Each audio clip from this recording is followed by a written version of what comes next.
평생 처음 봐서 그 촛불이 깜빡깜빡하면서 아름답기 때문에 촛불을 손으로 대려고 한다. 그러면 여러분 어떻게 하시겠습니까? 그 자유의지를 존중해서 내버려 둔다? 아니죠. 예. 부모님의 의지를 사용해서 그 아이의 자유의지를 행사하지 못하도록 하는 겁니다. 그러니까 이 아이가 인간으로서 사람으로서 고유한 개성, 인격, 더 나아가서 자유의지를 분명히 갖고 있지만 그것이 그 아이를 낳아준 부모님에 의해서 일정 기간까지는요 통제되고 제약받고 영향을 받습니다. 이게 상식이죠. 그러면 이 원리를 그대로 적용해서 하나님과 우리 관계를 한번 생각해 보시기 바랍니다. 하나님이 우리를 만드셨지 않습니까? 우리를 창조하셨어요. 아담처럼 직접 흙에서 우리를 만드신 것은 아니지만 그 우리 지난번에 살펴봤던 그 에레미야서나 시편 말씀을 통해서 어머니의 태 가운데서 하나님이 만들어 주신 겁니다. 각각의 사람은 인간은 자기 자신이 어머니의 태에서 만들어진 것도 아니고요. 그 어머니가 어떻게 우리 자식을 만들어야겠다 생각해서 태에서 지은 것도 아닙니다. 성경은 이 사실에 대해서 명확히 말씀하시는데 하나님이 다 만드셨다 이렇게 얘기를 하십니다. 그러면 하나님께서 아담과는 다르게 흙에서 만든 것이 아니라 어머니의 태에서 나를 지으셨기 때문에 하나님이 나를 창조하신 것이 맞습니다. 왜냐하면 없는 존재에서 있게 된 거잖아요. 나라는 존재가 어머니 태에서 그러니까 정확하게는 수정이 돼서 그 다음에 착상이 되고 태에서 배란 이렇게 이게 태가 세포 분열을 하면서 자라는 동안 그 전에는 나란 존재가 없었는데 없었던 나라는 존재를 하나님이 어머니 태에서 만드셨기 때문에 사실 모든 인간은 어머니 태에서 창조된 겁니다. 무에서 창조라는 것은 없는 것에서 있는 게 된 거잖아요. 그러니까 나라는 존재는 없었는데 그 전까지 없었다가 어머니 태에서 새로 생겼기 때문에 무에서 유 창조된 겁니다. 자, 그렇게 하나님께서 우리 각각을 태에서 창조하시고 만드셨기 때문에 아까 말씀드렸던 원리와 동일하게 하나님이 우리 개개인에게 태어날 때부터 각각의 자유의지, 그 다음에 인품, 성격, 개성들을 다 주신 겁니다. 근데 이것을 우리가 자유의지와 우리의 성품, 특징, 뭐 어떤 표현이든 좋습니다. 개성이든지 취향 이런 것들을요 하나님이 우리가 하도록 100% 내버려 두시면요 심각한 문제가 생깁니다. 그래서 하나님께서 우리의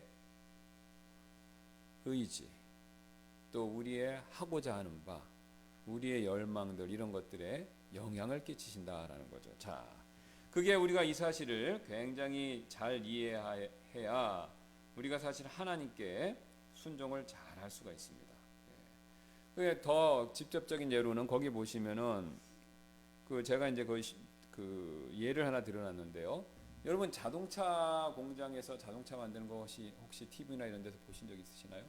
거기 굉장히 복잡한 설비가 있는데 거기에서 메인 파워 그 스위치를 탁 키면요 모든 과정이 돌아가면서 자동차가 나옵니다. 물론 그 과정에 사람이 일하는 것도 있지만 대부분 자동화되면요 모든 과정이 돌아가면서 자동차가 만들어지기 시작하죠. 뭐 자동차뿐만 아니라 다른 모든 생산품들이 마찬가지인데 그런데 이걸 스위치를 키는 그 관리하는 사람은요 그 자동차한테 그 자동차 기계 자동차를 만드는 기계한테 의견을 물어볼 필요가 없습니다. 그렇죠?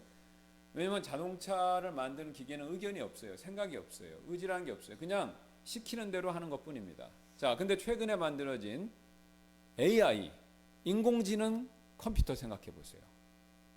그거는 신기하게도요.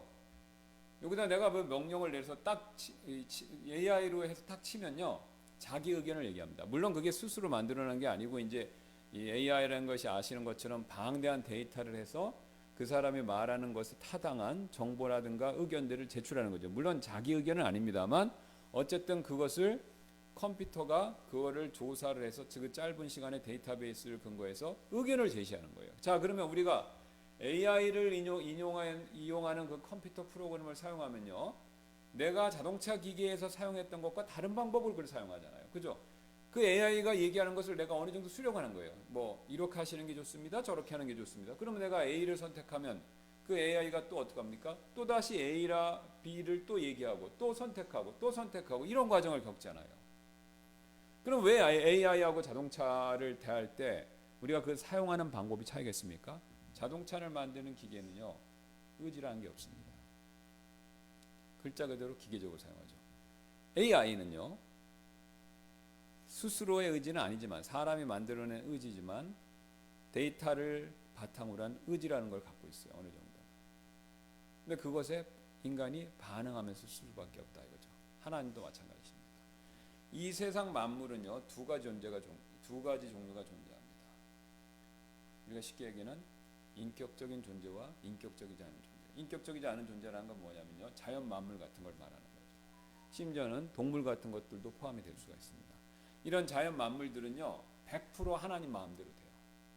자동차를 만드는 기계 같은 거예요. 하나님이 태양이 떠서 돌으라 이렇게 한번 창조 때 말씀하셨기 때문에 이게 어겨질 수가 없어요. 그대로 하나님이 멈추라 할 때까지 계속 도는 겁니다.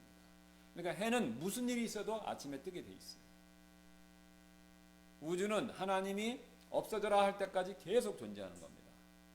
근데 하나님이 이걸 시키는 과정에 있어서 우주나 태양이나 해나 심지어는 바다나 별들한테 의견을 물어보지는 않습니다. 그냥 하나님이 만드신 거예요. 자동차 기계처럼 의지가 없이 만들어진 존재죠. 자, 그런데 유일하게 사람만큼요, 특이하게 하나님의 형상대로 만들어졌습니다. 그러면 하나님의 형상대로 만들어졌다라는 것은요, 사람만 하나님을 닮아서 의지란 걸 갖고 있는 겁니다. 근데 여기서 갈리는 거예요. 이게 동물이 의지가 있는 거, 뭐 그건 어느 정도 인정되겠죠. 그러나 사람 같은 완전한 전인격, 완전한 의지를 가진 존재는 아니죠. 그러니까 오직 사람만 하나님을 닮아서 완벽한 의지를 갖고 있는 거예요. 그러니까 하나님이 일부러 그렇게 만드셨잖아요. 그죠? 그럼 만들어 놓고 그걸 뭉갠다? 그러면 하나님 독재자입니다. 그러니까 하나님이 인간만큼은 하나님 형상대로 만들어서 의지를 주셨기 때문에 하나님이 그거를 존중해 주세요. 자, 그러면 이제 두 의지가 있죠. 하나님의 의지가 있어요. 그걸 우리는 보통 신학적으로 하나님의 주권, 사버린티라고 부르죠. 그 다음에 인간의 의지라는 것이 있어요. 그러면 문제는 하나님의 의지와 인간의 의지가 충돌할 때가 있어요. 자, 그러면 충돌할 때 누가 이길까요? 누가 이길까요? 더 쉬운 예로 말씀드리겠습니다. 부모님의 의지하고 자식의 의지하고 3살 박의 아이의 의지하고 의지가 충돌합니다. 누가 이겨야 됩니까? 부모님이 이겨야 돼요. 근데 못 이길 수도 있어요. 3살 박에 너무 울어제끼면 어머님, 아버님이 져줄 수도 있어요. 그러니까 인간관계에서는 부모님이 이기셔야 돼요. 당위론적이죠. 그런데 하나님과 인간관계에서는 당위론적이라는 게 존재하지 않습니다. 하나님하고 인간의 의지가 충돌했다. 그럼 누가 이기십니까? 하나님이 이기세요. 하나님이 이겨야 된다가 아닙니다. 오해하시지 마세요. 하나님이 무조건 이기세요. 물론 내가 이기는 것 같지만 그래도 이깁니다. 요나. 자기가 이긴 것 같았죠? 그런데 하나님 이기셨잖아요. 그러니까 우리가 이 사실을 이해하면요, 하나님께 빨리 순종할 수 있습니다. 그러니까 우리 인간은요, 하나님 부정하고 또 하나님의 뜻을 거슬려서 내 의지를 앞세워서 하나님같이 해보려고 그래요. 이게 결국 하나님같이 되겠다 이거 아니겠습니까? 근데 의지 싸움에서, 주권 싸움에서 하나님은 절대로 질 수가 없어요. 왜요? 하나님이신데. 자, AI가 있어요. 다시 AI로 돌아가겠습니다. 이걸 했는데 엄청나게 슈퍼예요. 막 엄청난 돈을 들여서 최신식입니다. 막 대단해요. 했는데 AI가 이상한 소리 하는 거야. 그럼 여러분 AI 그래서 이거 정정해라 이 명령을 또 넣었어요. 그러면 자, 사람을 죽여야 됩니다. 이렇게 그렇게 얘기를 했다고 AI가 한번 대답을 했다고 가정해 보겠습니다. 사람을 다 죽여야 됩니다. 그러면 죽이지 마라 명령을 내렸어요. 그런데도 계속 에러가 나갖고 사람을 죽여야 됩니다. 그렇게 얘기 나와요. 그럼 여러분 나중에 어떻게 하시겠습니까? 꺼버리면 되죠. 꺼야죠. 망가져서 리셋해야 되잖아요. 그죠? 리셋을 하셔야죠. 인간이 AI의 명령을 따를 수가 없죠. 예, 그 따른다 그러면 이제 공상과학 영화 터미네이터 같이 뭐 AI가 인간을 지배하고 인간이 거기에 노예가 되고 뭐 그거를 반란을 일으키고 뭐 이제 굉장히 이제 흔한 이제 SF 영화 스토리가 되는 거죠. 그런데 현실에서는 그게 아닙니다. AI가 그걸 만든 사람 프로그램의 의지를 거스리면요, AI를 꺼버리면 끝이에요. 이길 수가 없습니다. 그러면 인간하고 AI 관계도 그런데 하나님과 인간의 관계는 어떻겠습니까? 하나님이 무조건 이기세요. 자, 근데 무조건 이기는데 하나님이 이렇게 꽉 찍어 누르는 방법을 잘 안 쓰신다는 거예요. 거의 안 쓰세요. 거의 안 쓰십니다. 그러면 컴퓨터 프로그래머가 에러 날 때마다 리셋을 하면요, 그 기계 망가집니다. 괜찮아요. 왜요? 좀 고쳐보려고 하고 이렇게 여러 가지 루트를 해보려고 해야지, 이 컴퓨터 AI가 말 안 한다고 파워 버튼 맨날 껐다가 켜고. 여러분 이 노트북이나 컴퓨터에 써보셨잖아요. 막 익스플로러 같은 거나 인터넷 쓰는데 막 안 돌아가요. 그러면 막 이게 막 멈춰 있고 그러면 컴퓨터 잘 모르시는 분들 어떡합니까? 그냥 TV나 이런 거 생각하셔서 그냥 꺼버리잖아요. 근데 그거 자꾸 껐다 켜면 어떻게 됩니까? 망가져요. 쉽게 망가집니다. 근데 하나님도 그런 방법을 쓰실 수 있지만 그렇게 안 쓰세요. 말 안 들을 때마다 우리의 생명을 가져가시면, 우리의 생명 버튼을 눌러버리시면 이 지구에 남아있을 사람은 아무도 없습니다. 그래서 하나님이 자기의 형상을 따라서 자기가 주권을 갖고 계시기 때문에 인간도 그러니까 주권이라고 표현 안 씁니다. 의지를 갖도록 만드신 거예요. 근데 하나님이 만드셨기 때문에 그 의지를 어느 정도 인정을 해주시는 겁니다. 근데 이 관계에 있어서 긴장 관계가 생기는 거죠. 왜? 하나님의 뜻과 내 뜻이 충돌할 때가 기대 외로 굉장히 많기 때문에. 그러니까 우리가 여기서 굉장히 많은 지혜를 얻을 수가 있습니다. 아까 말씀드렸듯이 첫 번째는 절대로 나는 하나님을 이길 수가 없다. 없습니다. 이기는 것 같지만 잠시 잠깐이죠. 궁극적으로는 하나님이 이기세요. 여러분 성경 창세기에 딱 펼쳐져 보세요. 아담이 불순종하는 것부터 시작해서 요한계시록으로 가보세요. 마지막에 그리스도께서 이 땅에 재림하셔서 천년왕국을 세우시고 아담을 충동질했던 옛밤 사탄이 그 우리가 둘째 브로스, 그러니까 둘째 사망이죠. 브로스 속에 던져지면서 새 하늘과 새 땅이 펼쳐지면서 영원한 세계로 갑니다. 결국 누가 이기시는 거예요? 하나님이 이기시는 겁니다. 처음에는 사탄이 여자를 충동질했던 사탄이 이긴 것 같지만 맨 마지막에는 하나님이 이기십니다.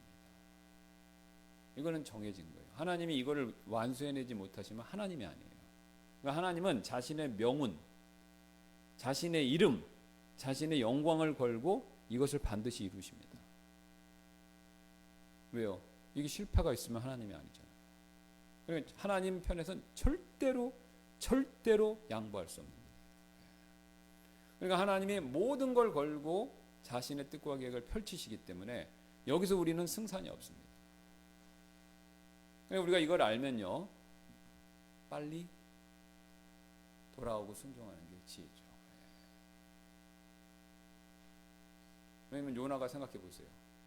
다시 니느웨로 가는데 다시스는 니느웨가 정반대, 그 당시 지중해 세계에서 니느웨의 정반대 지역으로 알려진 곳이에요. 그러니까 세상의 끝으로 그 당시 지중해 세계를 살았던 사람들의 지식 인식 아래에서는 니느웨의 맨 끝이 다시스예요. 스페인 지역으로 추정되는 겁니다.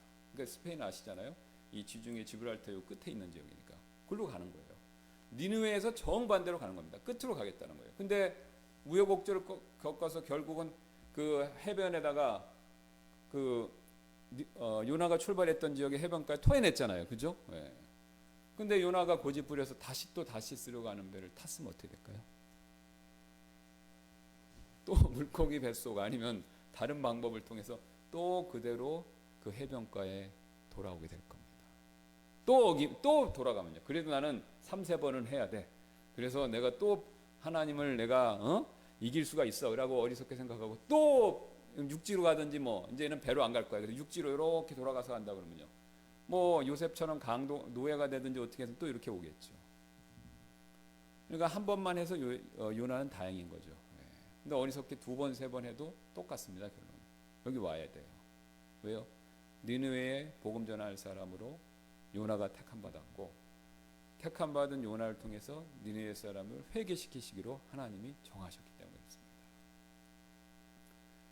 그래서 하나님이 정해놓으신 것은 막을 수가 없습니다. 사탄도 막을 수가 없어요.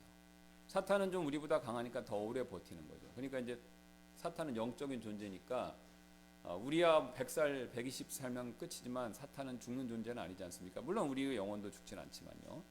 사탄은 영원히 사는 존재니까 우리보다 더 오래 버티는 겁니다. 더 오래 반항하는 거죠. 더 오래 저항하는 거죠. 그러나 궁극적으로는 하나님을 이길 수가 없습니다.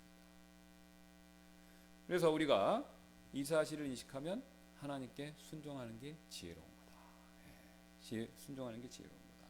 이제 이걸 알 수가 있죠. 자, 그래서 성경은요, 하나님의 주권하고 그것과 관계된 인간의 의지, 이게 이제 오묘하게 조화를 이루고 있다라는 걸 보여줍니다. 그래서 하나님과 인간 관계도 이제 이거 비슷한데, 그래서 성경은 자주 같은 구절 내에서 하나님의 주권과 인간의 의지, 인간의 책임과 의지를 같이 이렇게 묶어서 보여줍니다. 이게 대표적으로 창세기 50장 20절인데요. 요셉이 자신의 형들에게 했던 유명한 말이죠. 그러나 당신들에 대해서 말하자면 당신들은 나를 대적하여 악을 생각하였으나, 이거 형들의 의지죠. 형들이 자유의지로 요셉을, 시기심에서 나온 거죠. 시기심 때문에 특히 꿈 얘기를 듣고 완전히 화가 나버려갖고, 그래서 요셉을 죽이겠다, 아니면은 루벤이 얘기를 했기 때문에 요셉을 최소한 노예로 팔자, 그렇게 요셉을 대적하는 사악함을 생각하였으나, 그게 자기들의 의지입니다. 절대로 하나님이 요셉의 형들에게 요셉을 팔아넘겨서 이집트에 보내라, 그런 생각을 넣어주신 게 아니라는 겁니다. 요셉의 형들이 스스로 한 거죠. 시기심에서 나온 거죠. 하였으나 인간의 의지죠. 오히려 하나님은 그것을 선한 것이 되도록 계획하시고, 자, 여기 계획하신 것이 하나님의 주권이 드러나죠. 그러면 하나님이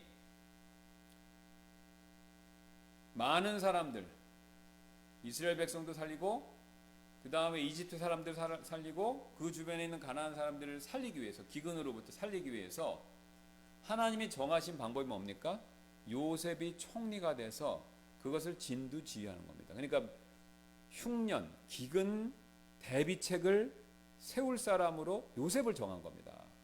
많은 사람을 살리기 위해서. 그래서 하나님이 정하셨는데, 요셉을 정하셨는데, 그러면 이제 요셉이 총리가 되도록 하는 과정이 남지 않았습니까? 그 과정에서 누굴 쓰신 거예요? 형들을 사용하신 겁니다. 근데 형들을 사용하셨는데 형들의 선한 면을 사용하신 게 아니라 어떤 면을 사용하셨어요? 악한 면을 사용하신 거죠.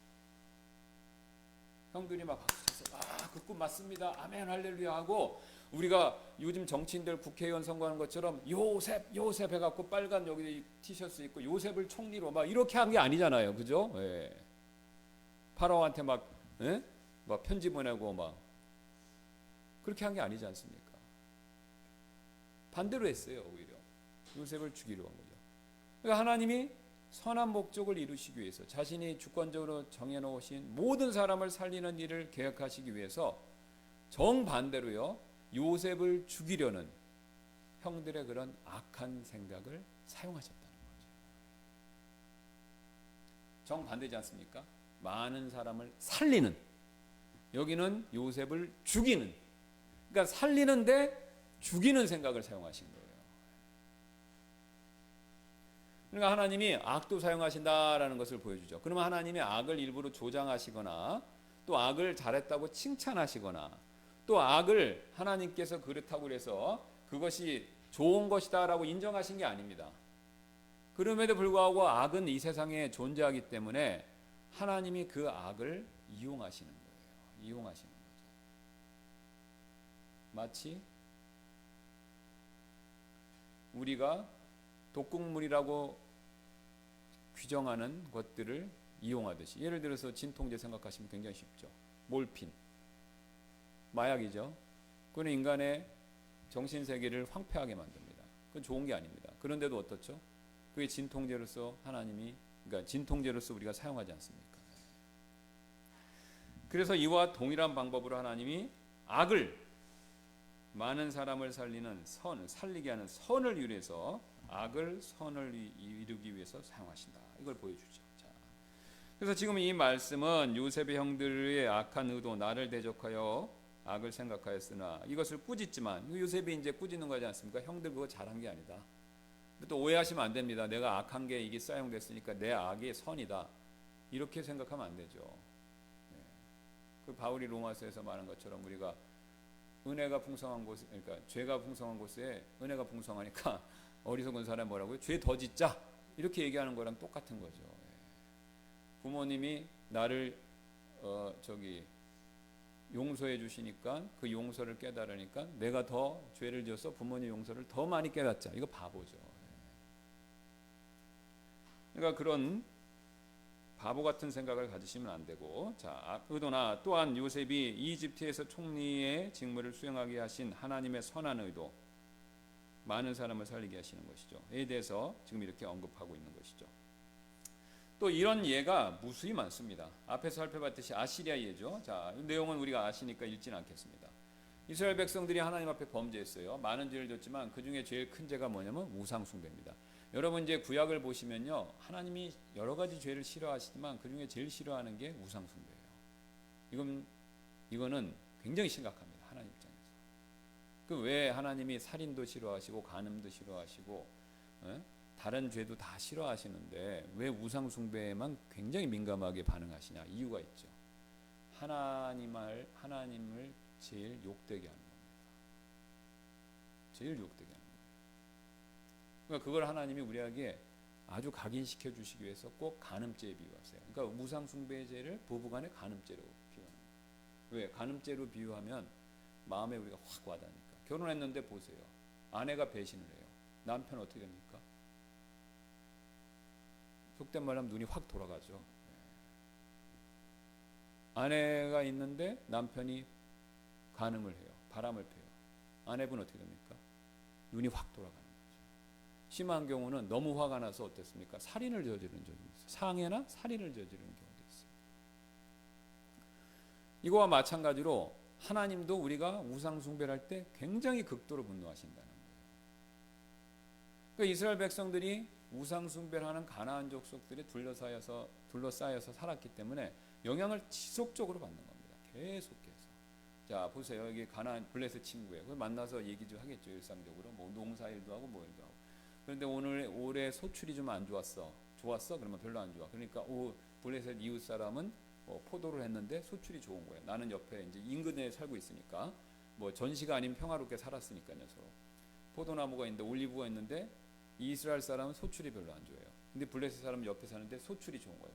어떻게 이렇게 소출이 좋았어? 비료를 썼어? 물을 줬어? 그랬더니 내가 바알 신한테 이거 엄청 빌었어. 그리고 무슨 재물을 드렸더니 효과가 있더라. 그러면요, 혹하는 거예요. 굉장히 혹하는 겁니다. 그럼 무슨 생각이 딱 사탄이 주는 줄 아세요? 하나님을 포기하고 바알을 섬기라, 이게 아닙니다. 절대. 하나님에다가 바알을 1+1으로 믿어봐. 그러니까 이 가나안 사람들, 블레셋 사람들은요 1+1 종교예요. 이 사람들은 바알만 섬기는 게 아닙니다. 아스도도 섬기고 다른 신을 다 섬겨요. 대표적으로 로마 사람들 아시잖아요. 로마 사람들은 1+10이에요. 로마는 전 세계를 지배하고 원래 자기들이 믿는 신이 있었는데 이 신이 좋은 것 같다. 그러면 그 신도 수입하는 거예요. 그러니까 만신전 판테온, 로마 가보신 분들 아시잖아요. 거기에 신전이 있는데 만신전, 신이 너무 많아서 만신이 있는 거예요. 예. 그러니까 능력 있고 힘이 있고 파퓰러한 신이 있으면 다 수입해다 놓고 동상을 만들어 놓고 거기서 로마 사람들을 입맛에 맞춰 비는 겁니다. 뭘 위해서요? 로마 제국의 번영과 내 자신의 개인과 우리 집안의 안녕을 위해서. 1+10 신앙. 그러니까 모든 우상 숭배자는요, 신기하게도 다 신교도들이에요.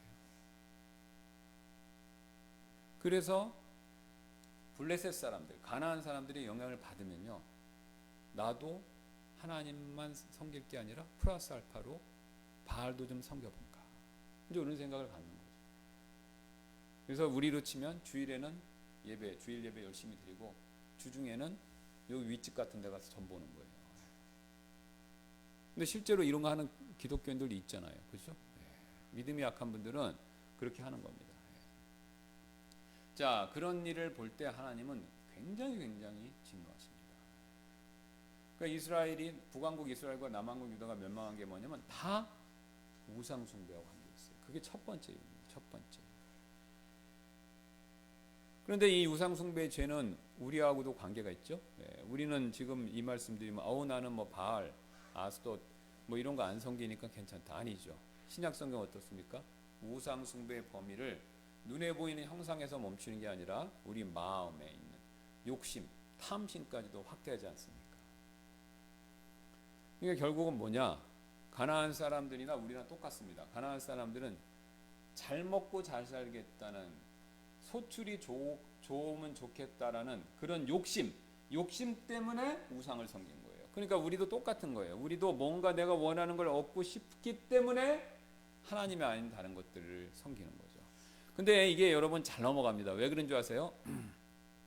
하나님은요, 이렇게 하면 좀 약간 신성모독적 반언인데, 우리 하나님은 만만한 신이 아닌 거예요. 왜? 내가 원하는 대로 꼭 안 해주셔. 이상하게. 또 내가 꼭 필요할 때 응답을 안 들어주셔. 그리고 내가 꼭 숨이 깔딱깔딱 넘어갈 때 그때만 또 들어주시는 거야.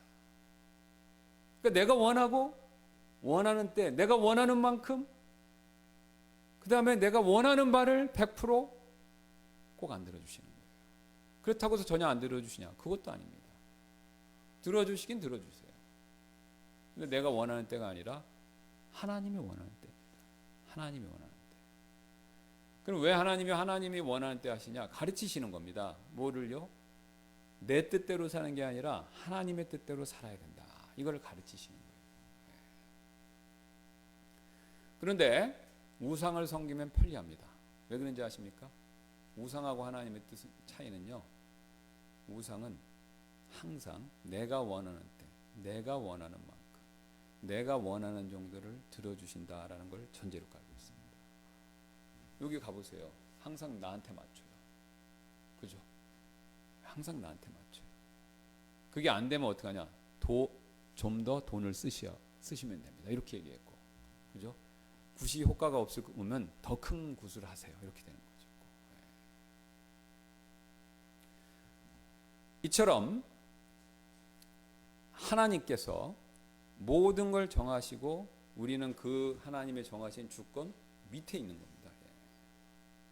그러니까 이제 우리가 이렇게 생각하면 무신론자예요. 내 뜻하고 하나님하고 이렇게다. 그 다음에 이제 하나님보다 이렇게 있다. 그러면 이제 거의 이제 이건 다른 종교에 심취해서 자기가 하나님보다 높다 이렇게 생각. 이건 제정신이 아니죠. 보통 사람은 하나님하고 나하고 비슷하다. 주권은 의지의 주권과 의지의 뜻에 있어서. 그 다음에 신앙이 좀 생기면 이제 신앙은요, 제가 보니까 여기 조금이라도 내려가면 돼요. 하나님을 조금이라도 인정하면 돼요. 최소한 예수님 믿을 때, 이건 내 힘으로 안 되니까 내가 이거 조금만 내리자. 이 정도만 해도 돼요. 그 다음부터 점점 밑으로 내려가는 거죠. 이 과정이. 그래서 어디까지 가야 됩니까? 여기까지 다. 이렇게 되면 아브라함처럼 되는 겁니다. 이렇게 되면 요셉같이 되고, 이렇게 되면 모세같이 되는 거죠. 사도 바울처럼 되는 거죠. 그러니까 우리가 이 관계를 잘 이해하셔서 우리가 어디쯤 와 있나 이걸 잘 생각해 보시면 됩니다. 그러니까 이게 굉장히 간단하죠? 이렇게 놓고 내가 딱 보면 여기서 출발해서 여기서 지금 어느 정도 왔나. 근데 여러분 요렇게는 못 가세요. 왜? 절대 하나님 허락 안 하십니다. 그러니까 요 밑으로 내려가는 거예요. 근데 요거를 내릴 때 내가 빨리 가면 그만큼 내 삶이 더 복된 겁니다. 여러분 지금까지 신앙생활 해보시니까 어떠십니까? 저도 그걸 느껴요. 더 순종할 걸. 그죠? 하나님하고 싸워서 이길 사람은 어디 있어요? 요나 무슨 생각 들었겠어요? 그냥 진작 갈 걸. 그런 생각 했겠죠, 나중에. 신앙은 이상하게도 해보면 해볼수록 더 그때 순종할 걸. 이 생각이 든다는 거예요. 그때 순종하지 말았어야 되는데 이런 생각을 갖는 분이 없어요, 이상하게도. 왜 그렇습니까? 하나님의 뜻과 내 뜻이 충돌할 때 하나님은 절대로 우리에게 자신의 뜻을 양보하지 않으신다는 거죠. 내가 양보해야 되는 겁니다. 내가 빨리 양보하고 내려놓을수록 그게 지혜롭다 이거죠. 물론 하나님이 절대로 이거 있으니까 막 찍어 눌러갖고 이렇게 하지는 않으신다는 거죠. 그러나 내가 자유의지를 가졌기 때문에 스스로 내가 내려놓는 걸 원하시는 거죠. 자, 시간이 되었기 때문에 오늘 여기까지 하고 기도하고 마치도록 하겠습니다. 감사합니다. 오늘도 하나님께서 하나님의 주권과 또 하나님이 자신의 형상대로 우리를 만드셨기 때문에 하나님 자신처럼 우리에게 의지도 주셨고 또 우리에게 결정권도 주셨는데 우리가 이것을 어떻게 사용할 때 하나님과 우리의 관계에 있어서 복된 관계가 될 수 있는지 생각해 볼 수 있게 해주셔서 감사를 드립니다. 우리가 하나님께 더 낮추고 또 순종하고 따를 때 이게 참 복이다라는 것을 이미 알고 있습니다. 또 이것을 성경 말씀을 통해서 가르쳐 주는 것도 우리가 이미 마음속에 기억하고 있습니다. 주님, 우리가 과거에 몰랐을 때처럼 일부러 불순종했던 그런 삶을 살지 말게 해주시고 이제는 알고 경험했사오니 하나님의 뜻에 순종하는 그런 저희 모두가 되도록 저희들을 변화시켜 주옵소서. 그럴 때 하나님께서 주시는 더 큰 은혜와 복이 있습니다. 우리가 그런 복을 더 많이 누릴 수 있도록 하나님께서 저희들을 이끌어 주시기 원하며 감사드리며 모든 말씀 예수님의 존귀하신 이름으로 기도드렸습니다.